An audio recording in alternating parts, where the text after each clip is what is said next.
walking and I've spotted lizards. Look at them.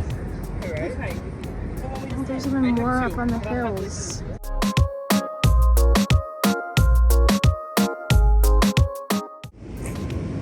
Oh, bless you, I think.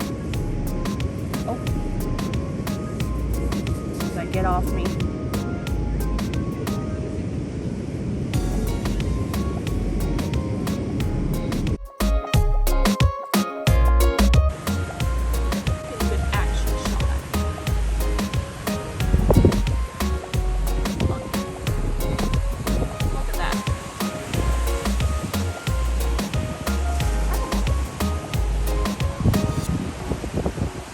There's some blue-footed boobies behind me, right over there. This is hard. One of the animals that I was most excited to see in the Galapagos was the blue-footed booby, which are native to this region. About half the world's population of blue-footed boobies can be found in the Galapagos. I just find their bright blue feet so fascinating. If you can see, the more brighter teal colored feet on the left is the male, and then the darker blue on the right is the female. And the brighter the feet, the more attractive the females find the males, which I think is so funny. These birds also dive, and I didn't get any footage of them diving. They can reach up to 60 miles per hour when flying and then diving in the water. And then later I was able to capture a sea turtle in the background with the blue-footed booby. I was getting all the Galapagos creatures, which was awesome. And after we saw all those animals, we just took a 2-hour or so boat ride from Santa Cruz Island to San Cristobal Island.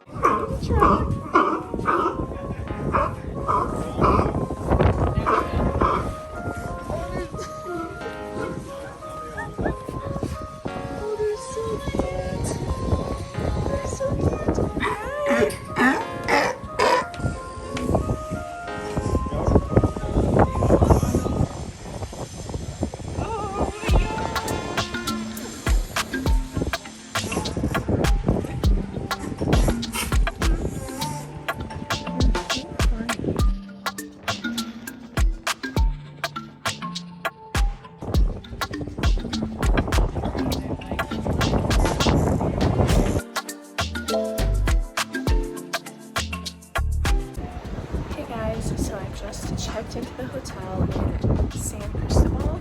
I have a triple again, so I don't know if I'm going to be able to get footage in the room just because there's going to be someone in there, I feel like, all the time. But I'm on the roof, there's some hammocks, and the sunset, and it's really pretty. So we just had a day of, well, snorkeling. We attempted snorkeling. It was really muddy or murky water. But then we were able to see like lizards and sea turtles and blue-footed boobies out in the like land or in shallow water, and we were able to have lunch, and then we had like a 2+ hour boat ride here, which was a bit bumpy, but it was really fun and quite the experience. But that made me so tired, so now I'm just kind of out of it, but we're gonna get dinner. It'll be a lot of fun, so I'm just updating you guys, and I will either see you later today or most likely tomorrow. Get snorkeling in the morning, have lunch, and snorkeling again, and it's supposed to be a lot better. So again, today was really murky. We still got to see a lot of animals just kind of like out on the land. It is the next morning and I'm in San Cristobal. I just woke up and got ready to go out for the day, and I am in a triple again. This is how the room looks like. We had 4 beds and 3 of us. So I have my snorkel gear and my day bag, phone, keys, that's my camera bag. So today's just gonna be a snorkeling day. We got fins yesterday in addition to like our mask and little tube piece, and the guide said it should be so much better than yesterday, and I'm excited. So hopefully the water is not too cold, because he said it's slightly colder here than the last island, but not by much. So yesterday I was able to get into the water fully, just took a little bit of time. I'm really bad at cold water, but that is the plan for today. So let's go and see what we can find out there.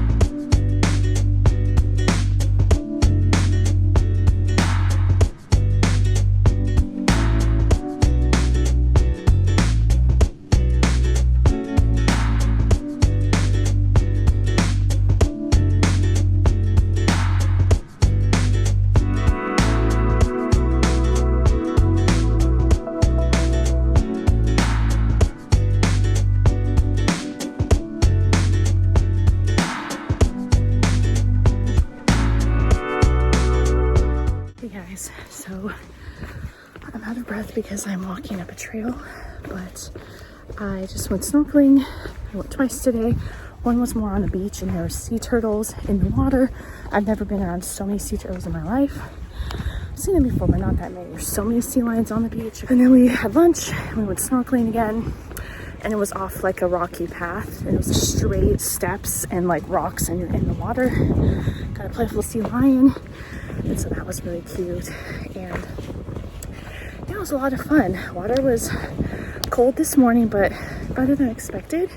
And then the water was even colder this time around, but I did it. Now I'm walking back. I'm in a national park here in the Galapagos and having fun. I think we're gonna start winding down. It's almost 4. We've had a full day. We're all pretty tired. So after exiting the national park in the Galapagos, there was a beach and we decided to stop by, and it was so fun. I loved just sitting and watching the sea lions. There's probably more sea lions than people, and they were just not shy at all, just right with all the people. There were baby sea lions, there were adult sea lions. And these baby sea lions here were so cute. They were right by me. They did not care that I was there. They make the cutest little sounds. The reason why they're covered in sand is they use that as a type of natural sunscreen, which I think is really cool. And their wet fur versus their dry fur looks so different, and it's so funny. And they'll crawl on top of each other and just annoy each other. And I think it is just the funniest thing. I have discovered that sea lions might be one of my new favorite animals after this trip. Hey everyone, today it is August 4th and it is our last day in the Galapagos. We're flying out at around lunchtime today, so really all we have is just check out, breakfast, and maybe do some souvenir shopping for an hour and then head to the airport, which I do wish there was more time that I had here, and I would love to come back here someday. And I have a new hobby I discovered. It is watching sea lions because they're so funny. They're either sleeping or they're like rolling on top of each other, making these funny sounds. Some of them sound like goats and other ones sound like old men. And it's just so funny to me. And I could just sit and watch for hours these sea lions. Yesterday we went to the beach after snorkeling for about an hour and I was just watching them play, and I could watch them play all day. I didn't want to leave, but if I stayed, I would have been alone and would have had to find my own way back. So I would definitely love to just like bring a book and read on the beach while watching sea lions play all day. That would be ideal. Today is just gonna be a flying day, and I think we're just gonna settle into the hotel. I don't think there's gonna be much time for anything. Maybe we'll like do souvenir shopping and dinner. I'm not sure.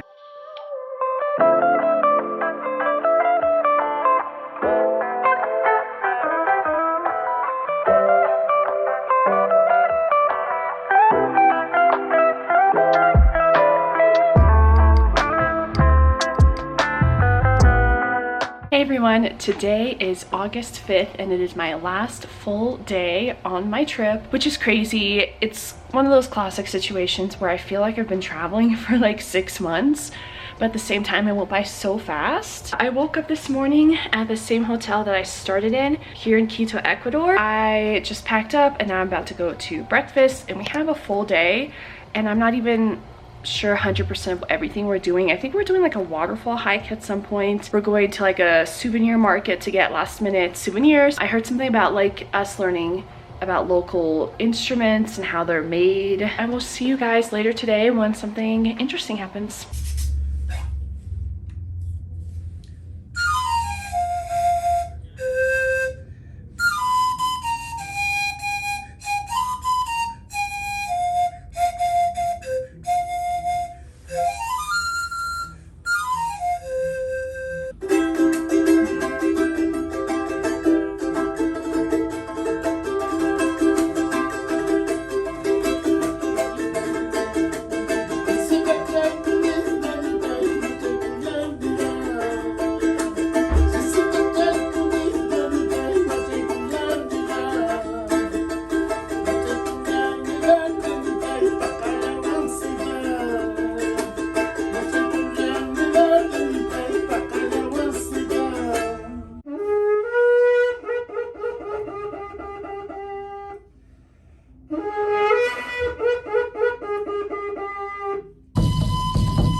Well, I am at the tail end of my EF tour. I am at the hotel that I will be staying at, and I have a super early morning flight tomorrow at exactly 6:17 a.m. I found a hotel that is like a 4-minute drive from the airport, so they have shuttles and everything like that, which is super convenient.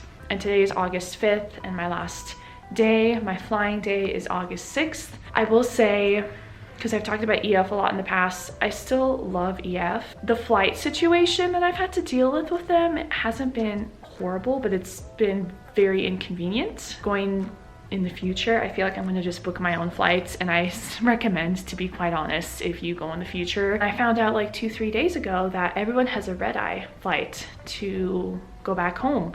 And I don't. I have a 6 a.m. flight, and everyone was scheduled to go to the airport at like 7 p.m. They booked my flights, and I didn't think they'd assume that I would be okay going to an airport at 7 p.m. when my flight's at 6 a.m. That is almost 12 hours.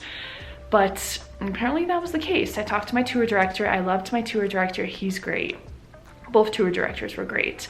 But just like logistics with flying, he tried to talk to EF. They said because it's a little complicated, basically because I did 2 back-to-back trips, that I booked Costa Rica with flights and Ecuador without flights, even though the flights EF booked for me was from Seattle to Costa Rica, Ecuador to Seattle.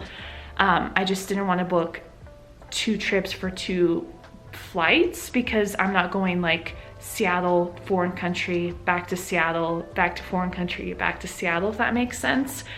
But I guess there's like, I don't know, this kind of loophole that kind of screwed me over, where like, you know, technically if you're on a tour, and this tour is from the 27th of July to August 6th, I assumed every night I would have accommodation and it'd be included in the price.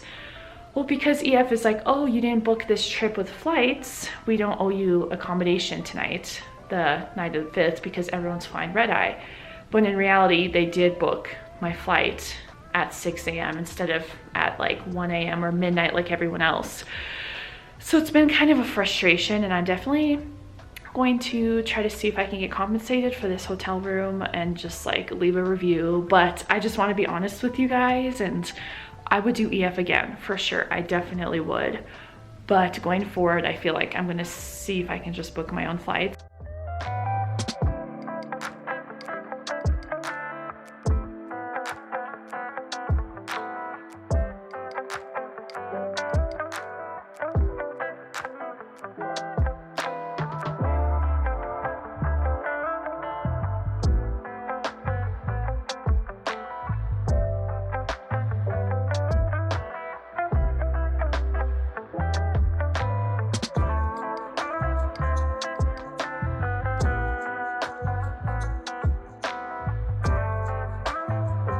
I had to say bye to everyone. They're all at the airport. I'm just a little jealous that they're all getting dinner at the airport. It's always really hard saying goodbye to people. I definitely bonded with everyone. This was a much smaller group. My last group was 21 people, which is small.